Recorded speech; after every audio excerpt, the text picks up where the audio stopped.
Did we read the book? Yes. Did we understand it? Debatable.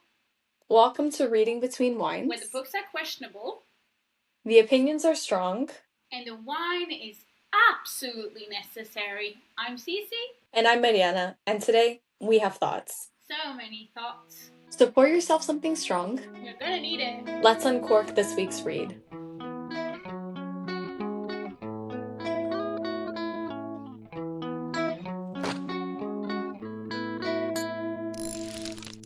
Mariana, what are we drinking today? Today we're drinking a bold, full-bloodied red because this book is dark, rich, and guaranteed to leave emotional damage behind. Skin of a Sinner by Avina St is an 18-plus dark romance. And before anyone dives in, please check the trigger warnings. This story contains child abuse, foster care abuse, murder, graphic violence, trauma, stalking, obsessive and possessive behavior, psychological manipulation, and plenty of morally black decisions. If any of those topics are triggering for you, definitely look up the content warnings first. This story follows Bella, whose childhood is filled with horrific abuse in the foster care system after losing her mother. The one constant in her life is Roman, better known as Mickey, the older boy who has always protected her. After disappearing into prison while defending her as a child, which she doesn't know, she just thinks he disappeared, he returns years later as a man completely consumed by one goal: protecting Bella at any cost. And when I say at any cost, I mean any cost. So if you're looking for healthy communication and green flags, this isn't the book for you. If you're looking for obsessive devotion, revenge against abusive monsters, touch her and die energy, and a morally black hero who would happily become the villain to save the woman he loves, pour yourself a glass because that's exactly what you're getting. So, Cici, what did you think this book was going to be before you started reading it? As always, an obsessive man, lots of tension, protective, and a dark romance that would make me kick my feet. I expected something similar to the author's previous book that I actually loved. Instead, I got this book. You're so rude. This was a good book. Horrible. Genuinely, I do not understand. Why did you start the book at that point and then walk backwards? I was just like, come on, this is a good book. I hated it. Clearly not a dark romance, girly. It's not even that. The characters did nothing for me. But her previous book, Read That Message, I finished that book in like a day or two. I loved that book. It was really good. I did the same with this book. I love all of her work. That's crazy. It was well written. The characters really gripped me. I loved it. I was kicking my feet. I was like, oh my god, this is the best thing ever. And it was dark. It was a dark romance. He stalked her. He went there without her knowing and put his penis in her vagina. It was dark. And I still didn't mind it. But this is like next level dark romance. No, this is stupid. This is ridiculous. Get it away from me, please and thank you. I'm gonna find better ones for you. Was it? And by better, I mean worse. Fantastic. The thing is, I didn't understand, like, she started from the point of where he comes back. He's killing her abusers. And not in a nice way. They're like strung up. To be honest, that part was really like, do worse. I don't care. They're abusive. Fuck them, honestly. I don't care. We're supposed to feel connected to these characters when I know nothing about them. Because then we go backwards. We go to when they first met, when they were children. At that point, I was just like, you lost me. The first chapter was him being aggressive, her saying, oh, I don't want you to touch me, but still coming on his fingers. Like, I'm sorry, you've lost the plot. And it's literally the first chapter. It's just like the denial. She's denying her love for him. Yeah, but the thing is, I would have understood that if we started from them meeting as children, falling in love slowly but surely. Then he leaves on her 18th birthday and she doesn't know why. And then she goes through that period of like, where is he gone, blah, blah, blah. That would make me feel connected. And then he appears and he kills abuser. I'll be like, oh my god, we're back on, bitches. But no, we just started out of nowhere. This man is in our house killing two guys. That first monologue there, that's what hooked me. See, this is how we differ. That first monologue was the moment I was just like, I'm gonna hate this book. I read that part and I was like, So what do you think this book was gonna be before you started? I've read a lot of Avina St. previous works. I love the books, all of them. So I thought it was just going to be like the typical, touch her and die, which it kind of is. We'd have an obsessive hero, which checkmark we have. A traumatized heroine, which checkmark we have. Lots of possessive moments we have. And enough red flags to decorate a theme park, but in a good way. What I wasn't expecting, though, was how emotional it would be. I liked reading how they met, how he took care of her all growing up. You're saying you didn't get emotionally invested. I got emotionally invested in those bits because it took me back to Bella's insecurities and Mickey protecting her from the moment they met. When she was 6 and he was 8, he caught boys picking on her. They were saying like, say raspberry, but he didn't understand why, and he like walked away. And then later, when she bumped into him in her secret spot, he said, my name is Roman, and she kept saying Woman, because she couldn't pronounce her R's. And he's like, okay, maybe instead of that, why don't we give me a nickname? He noticed all the Mickey things that she had. She had like Mickey earrings, Mickey backpack, things like that. He was like, what about Mickey? And she was like, okay. Mickey, it's really sad as well, is the last memory she has of her mom. So every year he also gets her like a Mickey plushie or something Mickey related, and it's cute because he pays attention. It's so cute. I loved it. I don't understand how you didn't get emotionally invested in this book and you didn't like Mickey. I love that touch her and die trope. I love that. Yeah. And who wouldn't want that? It's called adventure. Try it. Live a little. I don't want any adventure. I love adventure. If I'm like, oh, let's go here, and then someone's like, oh, I don't want to go, I'm like, guys, adventure. I convince everyone because I'm like, adventure, let's go. I don't mind adventure with a schedule. Where are we going? Sure, let's do adventure. But like, when does it start? And when does it finish? And where are we going? And how are we sleeping? What are we eating? You just figure that out when you're there. No. I'm like one of those people that even if I'm hungry, I could wait like an hour or 2 hours until we find a place to go eat. You don't want to see me. Actually, you saw me, remember? She was so mad because we were trying to get to Starbucks and we were going to... We were walking up an incline. I'm not going to call it a hill because it was a fucking incline. It was a fucking incline. It was a fucking hill. You would be fucking lying. She was behind me just going... Are we almost there? I'm hungry, Mariana. Listen, I had been up until 5 a.m. the previous day. I'm waking up earlier to meet her in Lisbon. And I was just like, I need coffee immediately injected into my veins before I can even talk to people. And I had already talked to people. I had to take a ferry to go to Lisbon. Do you understand how full that ferry was? Full of people. By the way, people do not use deodorant in Portugal. They smell and I'm sorry, I'm gonna say it. Do you not shower?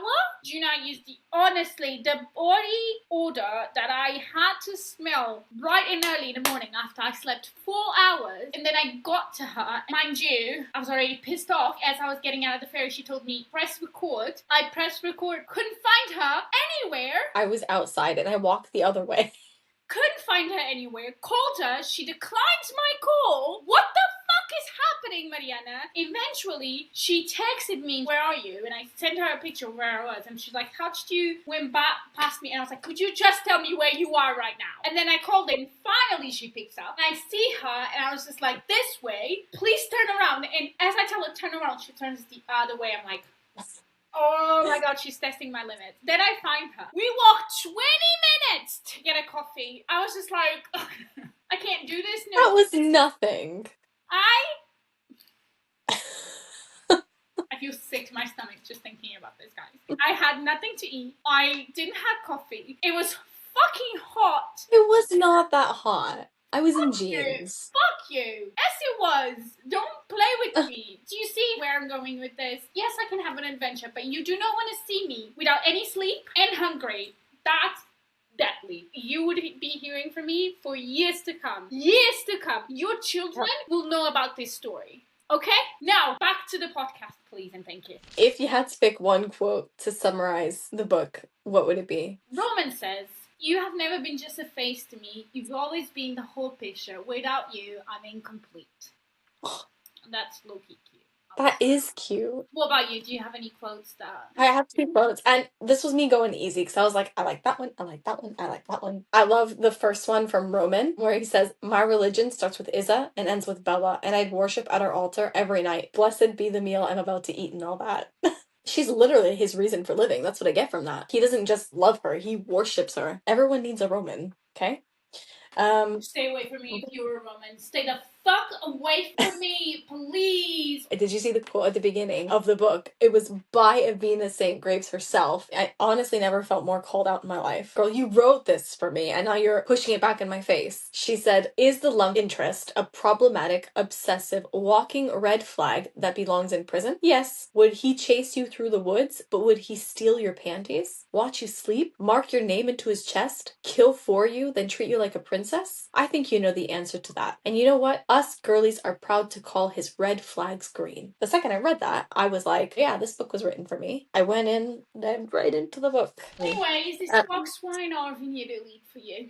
Vineyard Elite with questionable morals. It's chaotic, but it's intentional chaos. You know exactly what kind of book you're getting into, especially with how Avina starts the book. And it commits to the bit from beginning to end. And that's what I need. What about you? I know what you're going to say. Is this box wine energy or Vineyard Elite? Box wine. And not the fancy box wine. The cheapest one from the bottom shelf. The one you get when your life is like gone to hell. You know, when you're having the absolute worst day possible imaginable. I'm going to go home. But before I go home, I'm going to go to the shops. And I'm gonna get this wine, and then I'm gonna go home, and I'm just gonna drink this wine and go straight to bed. Maybe you'll drink it in a bath and something. And you get there, and of course, they are out of the good wines. So you get this wine, and then you get home, and it's like the worst possible wine ever. Because of course, it would happen on this day. That's this wine.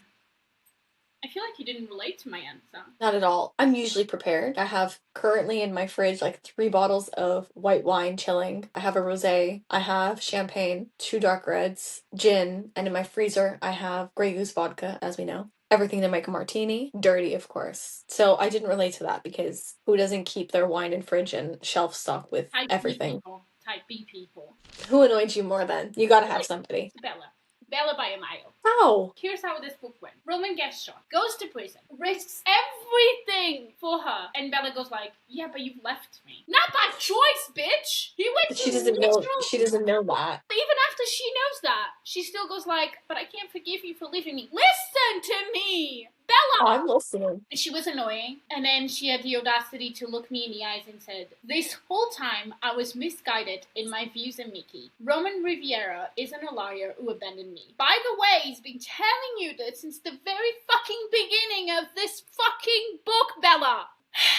Okay, carry on. She said, Oh my god. I wasn't nothing to him. Again, he's been telling you that or a girl he would eventually leave. Yeah, Bella. Yes, we've known this for the entire 400 pages or so pages of this fucking book, bitch! You're pissing me off! From the very fucking start. He's like, I love you. And she's like, no. And Cici goes mental. Roman tells her with every single letter in the alphabet, I love you! You! And she's like, he's gonna eventually leave. He already left me once. Meanwhile, he was shot in the hospital, and then he was in jail, and he tells you this. The minute he can, he tells you that. And she's like, yeah, but you left me. Anyway, what about you? Who annoyed you the most? Every single one of Bella's and Roman's foster parents who treated the children like a paycheck instead of human beings. I thought that was more relevant to the story. That was more than the fucking main character. Sure, yeah, that's more relevant. I'm sorry, but they get transferred home after home after home, and in her last home as well. They just keep her for the benefits. It was disgusting. Literally in every single one of their homes, both of them, they didn't have food, they didn't have proper clothes, they were mistreated. It started with Roman killing Bella's current foster dad and foster brother. So they were obviously no good, and they were doing things that they shouldn't have been doing. They're genuinely the most disgusting characters in the book. They adopt vulnerable kids, collect the government money, and then neglect or abuse the children they're supposed to protect. It literally made my blood boil. That was upsetting. That's a reason to throw a pillow. Listen, I'm not saying that they're not shitty people. They are shitty people. But she was pissing me off the entire fucking time. They were just there for like 5 pages. I was like, okay, move on from this, bitches. That's what shaped them. Okay, what the fuck ever. Everyone has trauma. Get with the times. Everyone has trauma. Doesn't mean that that's the Okay, listen, no, I'm not going on this rant again. It's fine, whatever. I think we need to just claim that you were having a bad day. I have no idea how to explain this to people. Yeah, I'm having a horrible day. I'm so sorry, guys. I promise I'll calm down eventually, though. Who do you relate to?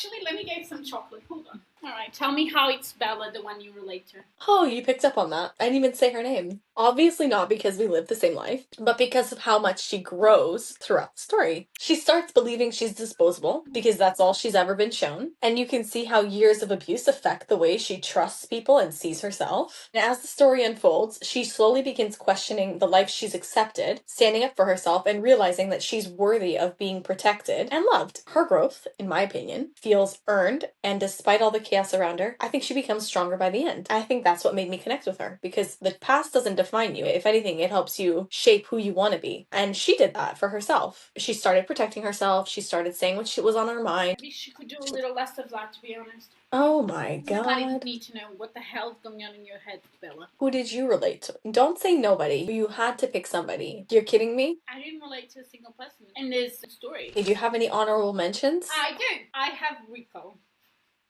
See, I don't only talk badly about men. Sometimes they're my honorable mention. You're growing. This is growth. He was the only person who gave me a bit of comic relief and made me smile during this book. Every time he was on my page, I was like, Rico!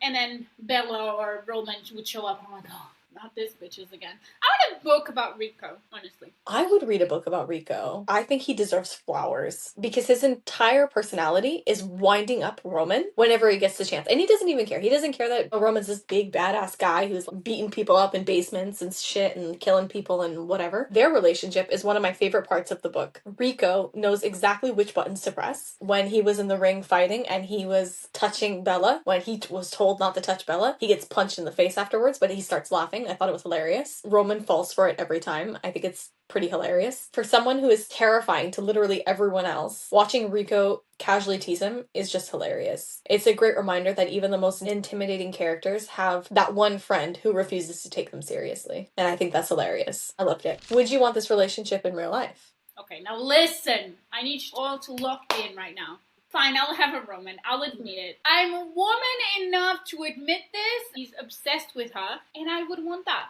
Bella can suck it, honestly. Bella can fuck off. But Roman, he says, my religion starts with Isa and ends with Bella. I'll worship her altar every night. I'm like, okay, Dad.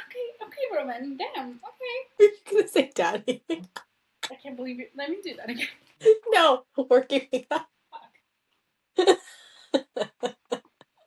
What about you? Would you want this relationship in real life? Oh, hell yeah. I'm aware the answer is concerning. This book had me kicking my feet. I was kicking my feet. I was like, he just killed the mailman because he looked at her the wrong way. That's what I want. His personality is my favorite. It's the toucher and you die. And I absolutely ate that up. I ate that up. For 3 months, he's secretly watching Bella, making sure she's safe. At the same time, eliminating the people that are actively abusing her. When he finally wipes out her foster family, he spares the foster mother and her foster brother, Jamie, who is also trapped in the abusive situation. It's morally great, it's messy, it's completely unhinged, and I loved every second of it. Now, before anyone starts typing an angry comment, this is why I read dark romance, people. It's my thing. It's okay. He can kill the monsters and let the women and children live. Oh my God. I think that's... all the abusers. Fuck them. And you know what? I wish there was more chapters. So... God, I was so happy when it ended. Oh, shut up. Do you think the drama was justified? No, most of it was completely self-inflicted. Roman would literally tell Bella exactly what not to do, and she'll do it all. And then blame him when things went wrong. The fuck you mean? The fuck you mean? He just told you not to do that. They went to like the fights, right? He was like, never shout for me, because then they will realize that you're with me. And don't leave Rico's side. And the other guy, that I can't remember his name. Always be... It's Rico's brother. Yeah, always be next to them. And she was like, I'm actually going to go to the toilet without telling anyone. Before I do that, I'm actually going to shout your name, because why not? He told you specifically what not to do, and you were like...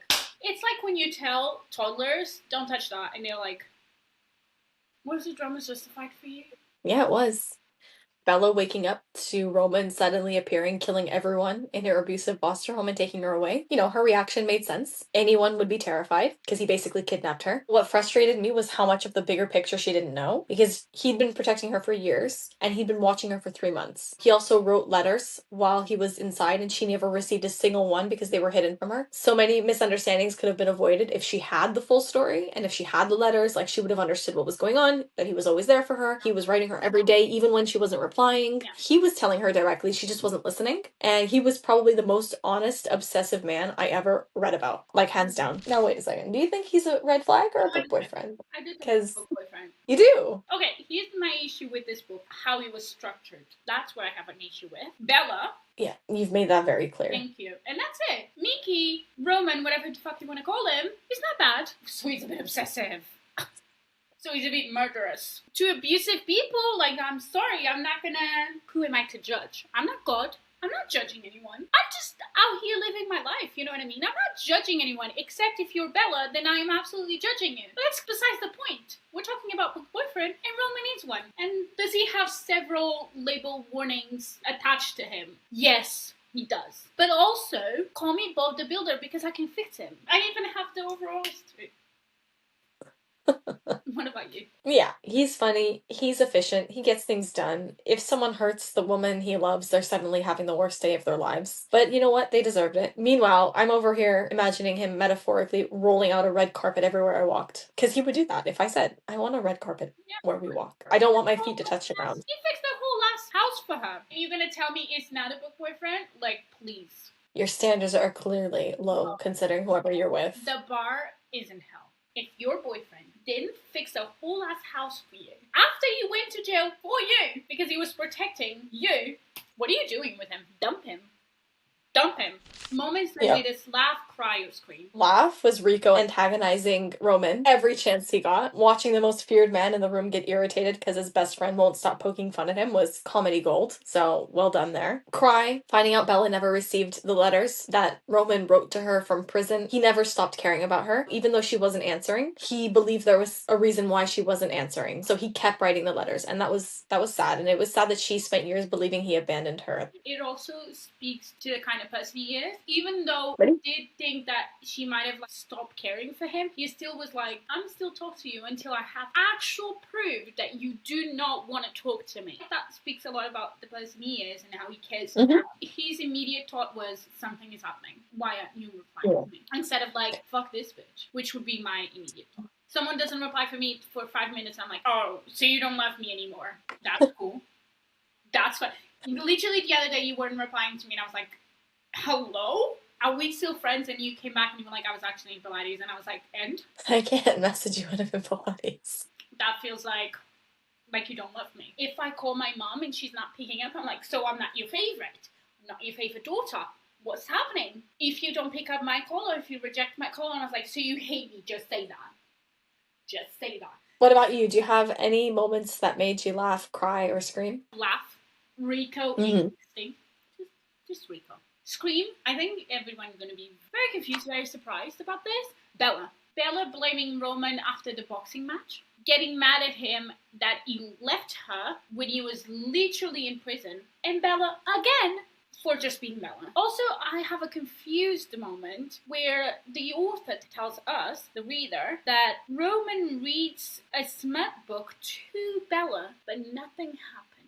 What do you mean? If a man that I'm attracted to is reading a good smut book to me... That was a moment she should have name dropped one of her other books. That would have been hilarious. I would have died. Your partner is reading to you a smut book. Nothing is going to happen. You're telling me you turn around and you sleep? It depends. If it's one of my unhinged ones where, they can't make the connection there. You're not going to fall asleep. You're going to be like, let's act this out, bitches. Roleplay right now. What do you mean you're just going to read this to me? Nothing is happening. Controversial takes? When I was reading this, I was looking at reviews and things of the book. People were comparing it to real-life relationships. I was getting frustrated because when people judge dark romance by real-life relationship standards, Roman wasn't written to be healthy. He was written to be obsessive, morally black protector in a fictional world where villains are genuinely horrific. The entire point is exploring that fantasy safely through fiction, right? So if I pick up Skin of a Sinner, I don't want healthy communication or couples therapy. I want the obsession. I want the chaos and horrible questionable decisions. The man who would burn the world down for one person. Mission fucking accomplished. I saw that online and I was just like, I'm not connected to this. These are stupid reviews. It's called dark romance for something. If you just want like a silly little romance, then just read a silly little romance. Listen, I'm not No judgment. you like what you like, but then don't read something that isn't necessarily your genre of books and then judge. The title, Skin of a Sinner, it literally, like, does that sound romancy to you? It would be one thing if it told you it would be like a cute little romance and then it's this. But Yeah. it's literally telling you what it is. And then you complaining because it's what it is. And at the beginning, it shows the trigger warnings. Every single author of dark romances tells you, if this is not for you, then please close this book and move on. You gotta give credit where credit is due. They always say that. They always say, like, this is la la la, this is blah blah blah, X, Y, and Z. If this is triggering for you, please close this book and read something else.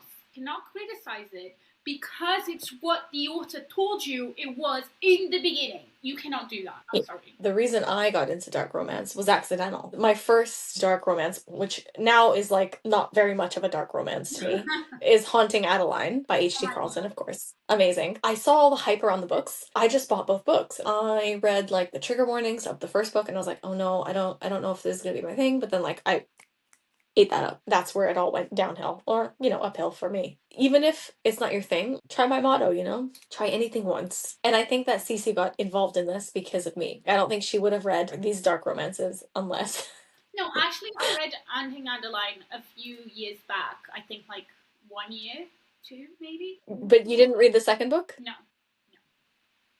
Oh my god. And I didn't. Oh my god. I didn't even read the first one. I think I've audiobooked it. There was a lot of hype with this book, and I was just like, okay, how bad can it actually be? Really bad, apparently. Really fucking bad. Never again. I had to like keep pushing myself to listen to this because I was just like, oh, no. Haunting Adeline is now being made into a movie, which low-key I want to see just to see how dark they're gonna go. She said they're not gonna censor anything. Yeah, there was a lot of like controversy about it becoming a movie and us romanticizing the things that they talk about, like not fully consent to sexual acts and stuff. You cannot criticize something when it tells you this is what this book is. If you don't like it, don't read it. If you don't like Simple. it, don't watch it. It's that fucking simple. Close your eyes. Walk away. I never understood leaving a hate comment on like Instagram or TikTok because it's like, if you don't like it, just don't watch it. The energy that it takes people to actually like reply that back, put like a huge paragraph. I'm just like, oh, this is rage bait. They're rage baiting you. Yeah. Other things to listen, to watch, to read. And then when they comment like, oh, I'm actually unfollowing, then go. This is not an airport. You don't need to announce your departure. You could just fuck off. You can just go. When I see those things, I'm like, you're annoying. They're just doing their thing. They're not asking for your permission. If you don't like it, you could just fuck off. You don't need to be here. If you don't want to watch The Haunting Adeline, don't. I understand that it deals with a lot of important issues, but I don't think it glamorizes it. I don't think it romanticizes it. I think it's a good opportunity to talk about these things. And there are people in this world that enjoy being forced. And that's okay. You can enjoy whatever the fuck you enjoy. Let me ask you, because we haven't even gone through it, do you have any controversial takes? I think everyone already got this. I was on Roman's side far more often than Bella's. And by most often, I actually mean always. But I do have a thing about Roman. Protecting someone isn't the same as lying to them. Because a lot of the things he was straight up lying. He could have just said the truth. And avoided everything. And avoided it. And then for him to justify that as in like, I'm protecting you. Fuck off, Roman. Don't piss me off, please and thank you. Also, the author, the way I felt was that she kept telling me the characters are like this, the characters are like that. And I'm like, okay, don't tell me. Show me that they are like this. He kept going like, oh, Bella is very caring and she has a heart of gold. Where are the evidence of this? Nowhere to be seen. You're just telling me. Don't tell me, show me. Also, they're like, oh, they're in love. Okay, make me believe it. You haven't yet. They're obsessed with each other. Fair. Facts. In love. Okay. Also, also sometimes they're going on a lot of rants that felt like they just came out of Pinterest, and then they're like, here, something that no one would ever say ever in the world of evers. There you go. Now you say it. And I'm like, no one talks like this. That was my controversial takes, which are probably controversial if people really like them. Yeah. Do you have any memorable moment? What? Oh my. I'm okay. Do you have any memorable moments?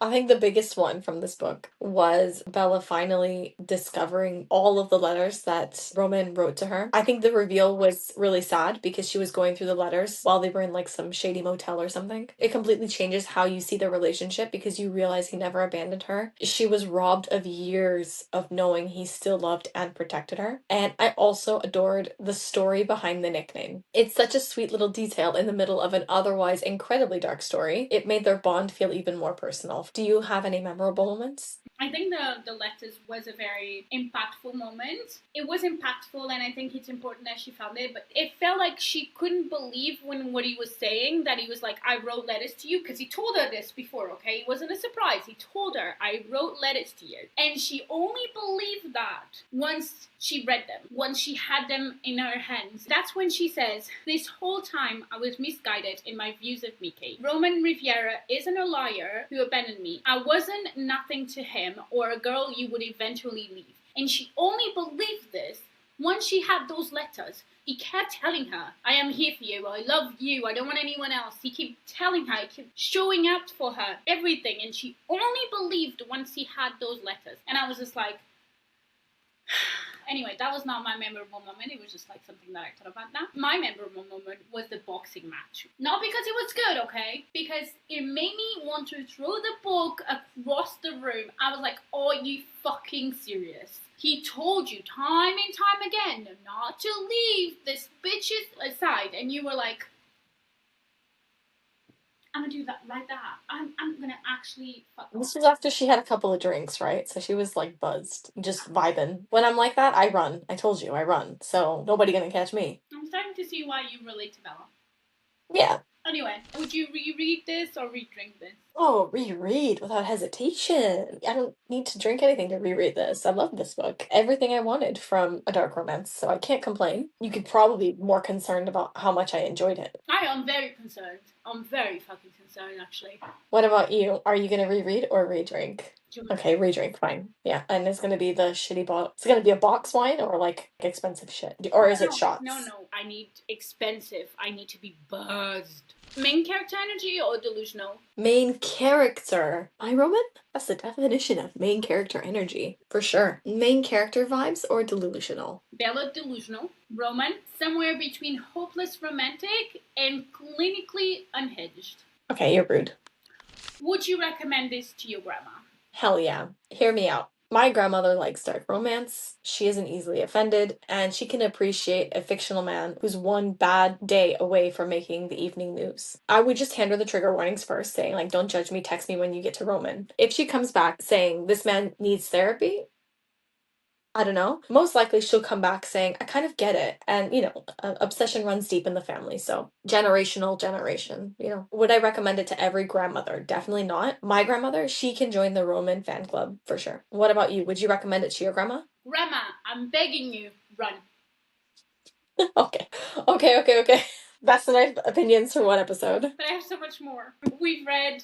We've discussed. But did we fully understand it? That's still up for debate. Follow us on everything at Reading Between Lines for more book chaos and questionable takes. I'm Cici. And I'm Mariana, and we'll see you next Friday with another book. Another bottle. And definitely more opinions you didn't ask for. But needed. And remember, drink responsibly. Actually, Christy, care responsibly. Bye! Bye, guys! Not to mention, and I quote, dipshit Benji, because that's what I refer to him as. Every time he appeared in the book, his name, I was like, oh, here we go, dipshit Benji, let's go. I wanted someone to tell him to grow up or throw a punch at his face. The constant taunting, acting like a man-child, trying to stir drama, it was exhausting, and this boy is just playing rich little kid with money and that will solve, my parents are lawyers, they'll solve all my problems kind of thing. He brought absolutely nothing positive to the story besides giving me someone new to roll my eyes at. That was it.